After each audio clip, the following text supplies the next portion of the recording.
3 weeks or so, 3+ weeks to January, how's the team progressing to where you want it to be at that point? You know, I think we're getting better every game. I think that, obviously we wanted to have a W versus St. Francis. That was something we talked about last week. And I thought we played a very great second half against Bowling Green and just an average first half, and we let them have too many runs. But if we can take away those 4 or 5 minute dry spells that we're having, I think we've got one heck of a ball team. And this week is a great week where we've got final exams. We're taking a lot of time just to work on us. Forget about the other teams. What do we need to work on here at Youngstown, from fundamentals to shooting, execution things, transition defense. So we're spending a lot of time working on those.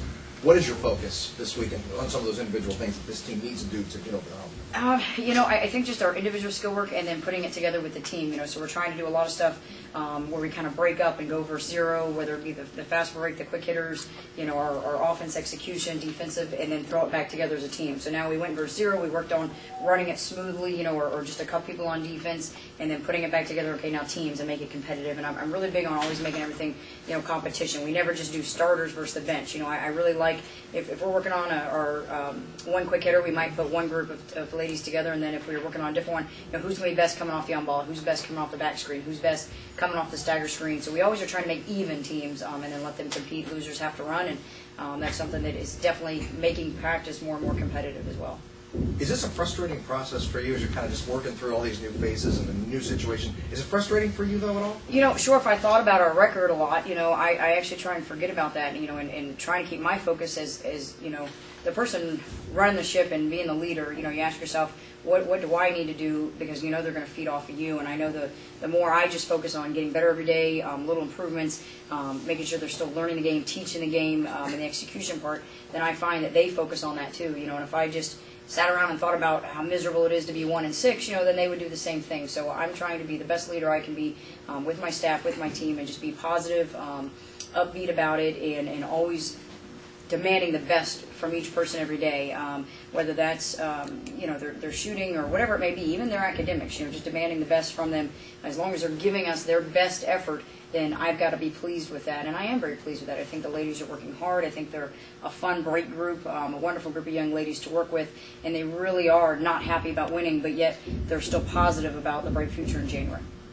Coach, 49% from the field against Bowling Green, that's a season high. Do you feel like they're turning a corner and starting to hit shots that weren't falling earlier in the season? You know why I thought we shot so well is I thought the shots we were taking were better shots. I thought we set good screens that game, and I also thought we were getting closer to the rim. Something we've been working on is not just standing out there and jacking up threes, but making sure if it is a three, it is a good three that we are taking. Somebody was open, their hands were set, their feet were set, it was a good look at the rim. Was it within the first 25 seconds or not?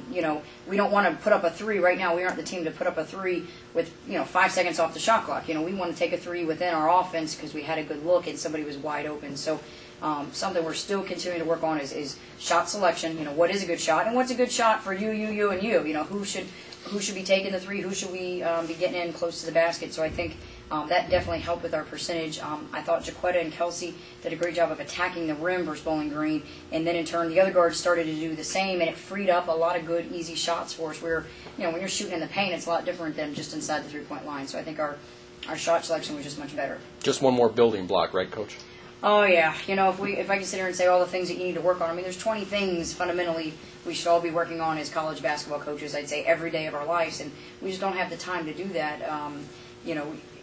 How much do you work on the individual development? How much do you work on the team execution? I think I worked so much. I focused on defense so much against Bowling Green, knowing how good they score that we needed to stop them. I think we forgot about our own offense execution a little bit, and I think there were some spells that we paid for it. And then there was other times our defense. It was thank God we worked on our defense because we were able to switch that screen or now go high on the screen. And the second half, we lost that by 5 points. It's something that we talked about is with 0-0, what are we going to do? We lost the first half by 28, lost the second half by 5 against a very, very good team. So very happy about that. We just need to put 40 minutes together. Coach, a steady diet of the MAC over the next stretch. Can't wait to it. Kind of with trust in that. A lot of people ask how are you going to schedule different things. I didn't realize year this year in Pitt Roland, and really happy to see that. We hung it as a game and rewarding teams and getting away against a good next 3 really tough for Michigan. He's just in the neck. Let's say until January. The whole point of these games, not worry about the win-loss, how well are we, how well they're finishing better. Are we, the post game is playing extremely well right now. Our post game is nice, and we got to get our guards up to speed with that and make sure we keep getting the ball. So, tough stretch. I really don't have any thoughts in particular about any of the three teams. Right now, we are just focusing on us in practice all week. Coach, what do you say to the fans when you say internally we're not so much worried about wins and losses right now, but what do you give them to give them an incentive to come into the seats when you finally get to play a couple of home games again? Yeah, that's a tough question. You wouldn't want to offend any fan ever. For the fans, you want them to want to come in and support your ladies, and I think our true fans are. I think that they see the ladies improving. I think they see the hard work. They see that when someone falls down, you used to have one Penguin jersey going over to pick her up, and now you see all four going over and picking her up and talking to each other, right before a free throw. They're huddling up, they're looking at me, we're getting a play call in. So I think the fans that care, and I think the fans that are true Youngstown State fans are going to always come and support us, because I think they're seeing teamwork and camaraderie. I think that my job isn't, though, to please the fans. My job is to coach basketball and take care of my team, and I think that's what I'm paid to do, and that's what our staff is supposed to do, and that's what we're worried about. And we can't get too caught up in what other people think. We're there every day working with them in practice, every day in study hall. We monitor our own study hall. We're around our team so much. We know what team morale is, and right now it's good, and that's all we have to do is keep it where it is. Keep it positive, keep it bright, optimistic, and that's what we have to worry about.